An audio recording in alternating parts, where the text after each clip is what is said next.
Yamaha কোম্পানির সবচেয়ে দ্রুতগতির তিনটি সুপার বাইক যেগুলোর স্পিড এতটাই বেশি যে একটি ফাইটার জেটকে হারাতে পারে। Number 3, Yamaha MT-10। এটি হচ্ছে স্টিলের আসল রাজা, R1 এর ইঞ্জিন এবং নেকেড বডি, এবং এর মধ্যে রয়েছে 998 সিসির ইঞ্জিন, যার টপ স্পিড হচ্ছে প্রায় 240 কিলোমিটার প্রতি ঘন্টা।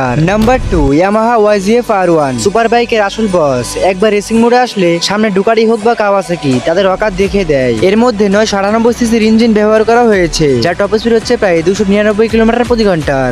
এবং নাম্বার 1, ইয়ামাহা YZF R1M।